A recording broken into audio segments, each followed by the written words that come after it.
سرвазири мамлакат Қои Расулзода, раиси вилояти Хатлон Давлатали Саид дар деҳаи сангдараи деҳоти ба номи Шамсин Шоҳини Нояминобод нахуст бинои нави иловагиро дар назди муассисаи таҳсилоти миёнаи умри рақами 5 ба истифода супурданд. бинои нави иловагӣ аз 2 ошёна иборат буда бо ҷонибдорӣ аз сиёсати муорифпарваронаи ҳукумати ҷумҳурии Тоҷикистон ба истиқболи ҷашни 35-солагии истиқлолияти давлатӣ сохта шудааст.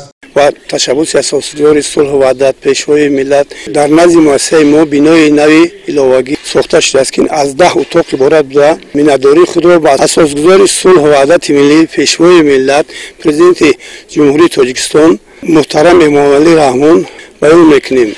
иншооти иловагии таълимӣ барои 480 хонанда дар Дубаст пешбинӣ шуда дорои 10 синфхонаи барҳаво аз ҷумла утоқҳои химия, биология, технология, иттилоотӣ ва дигар иншооти ёррасон буда бо дастгоҳу айёниятҳои таълимӣ муҷаҳҳаз мебошад.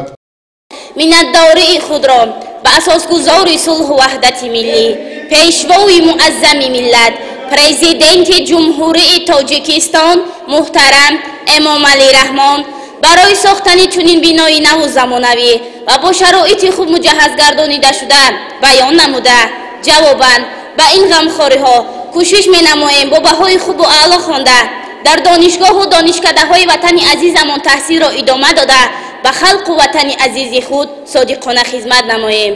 برای ما ختم کنندگان همین مؤسسه این روز خاطرمان و فراموش نشدنی است، زیرا این آرزوی دیرینه ما بود که در مؤسسه مجهز با اسباب و انجام‌های معاصر تعلیمی تحصیل نماییم.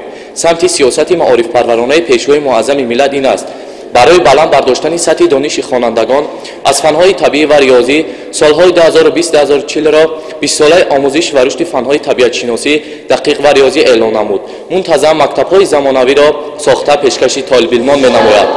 ما خوانندگان مینداری خود را به اساسگذار صلح و وحدت ملی پیشوای ملت محترم امامعلی رحمان بیان نموده کوشش به خرج می‌دهیم که دانش‌های معاصر را از خود نموده در آینده به نفع دولت و ملت خود صادقانه خدمت نماییم. бо ифтитоҳи бинои нави таълимӣ шумораи синфхонаҳои муассисаи таҳсилоти миёнаи умри рақами 5 дар Нояминобод мушкили ҷои нишасти хонандагон пурра бартараф шуд. дар мактаб беш аз 39 нафар ба ҳайси омӯзгор ба кор ҷалб гардиданд. муассисаи таълимии мазкур дорои буғхона бо дар назардошти технологияи ҳозиразамон бо ангиш ки дар фасли зимистон имконияти тамоми ҳуҷраҳоро гарм нигоҳ доштанро дорад таъмин карда шудааст. дар саҳни мактаб майдончаи варзишӣ барои бозии футбол, волейбол ва баскетбол омода мебошад.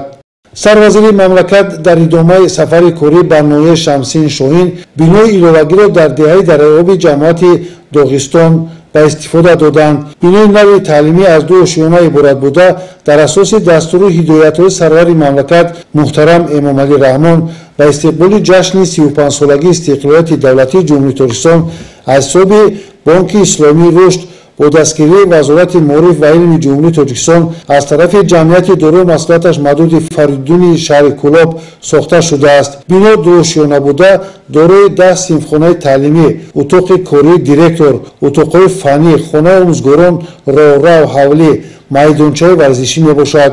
дар ҳамаи синфхонаҳо тахтаҳои электронӣ бо компютер насб карда шудааст. муассисаи нави таълимӣ бо маркази гармидии таъмин буда айни замон дар ҳолати корӣ қарор дорад. имрӯз шодию хурсандии омӯзгорон, хонандагон ва аҳли деҳа ҳадду канор надорад, чунки онҳо соҳиби муассисаи нави бо ҳама таҷҳизот таҷҳизшуда гардиданд. ман аз номи омӯзгорон, хонандагон ва аҳли деҳа миннатдории хешро ба асосгузори сулҳу ваҳдати миллӣ, пешвои миллат, президенти ҷумҳурии Тоҷикистон муҳтарам Эмомалӣ Раҳмон мерасонем. мо омӯзгорон ваъда медиҳем ки таълими тарбияро боз ҳам хуб ба роҳ монда хонандагонро дар рӯҳияи хештаншиносии миллӣ, ҳисси ватандӯстӣ тарбия намоем. ифтитоҳи иншоот барои ба таълиму тарбия фаро гирифтани фарзандони диҳаи дараёб имконияти хубу муосирро фароҳам меорад. сарвазири мамлакат Қои Расулзода аснои шиносоӣ бо шароити муосири таълиму тарбияи насли наврас дар бинои нави таълимӣ омӯзгорони дигар масъулонро ҷиҳати баландбардоштани савияи дониши хонандагон ва тарбияи хуби онҳо дар рӯҳияи ватандӯстию ифтихори миллӣ ҳидоят намуданд. ما جوانان و نورسان خوشبخت از آنیم که در دهه خردکک ما چنین مؤسسه زمانوی مجهز با تجهیزات‌های زمانوی ساخته مورد استفاده قرار داده شده است. جواباً منتداری خود را به اساسگذار صلح و وحدت ملی، پیشوای معظم ملت، پرزیدنت جمهوری تاجیکستان محترم امامعلی رحمان می‌رسانیم که جوانان و نورسان را راهنمایی به دانش اندوزی و علم آموزی نموده‌اند. ما وعده می‌دهیم که مؤسسه را با بهای خوب و اعلی ختم نموده به دانشگاه‌های عالی کشور داخل شویم و پس از ختم آن به خلق و وطن خویش صادقانه خدمت نماییم. ما جوانان شکرانه از دوران استقلال و صلح و وحدت سراسری کشورمان می‌نماییم. ما منتداری خود را به اساسگذار صلح و وحدت ملی، پیشوای ملت، پرزیدنت جمهوری تاجیکستان محترم امامعلی رحمان می‌رسانیم که محض با شرافت این بزرگمرگ وطنمان گلگل شکفته ایستاده است. بنیاد و با استفاده دادن بینای نوی تعلیمی این ادامه منطقی سیاست معرف پرورانه حکومت جمهوری تاجیکستان و با این راه باز هم بهتر نمودن سطح و صفت تعلیم و تربیه نسل آینده ساز ملت می باشد.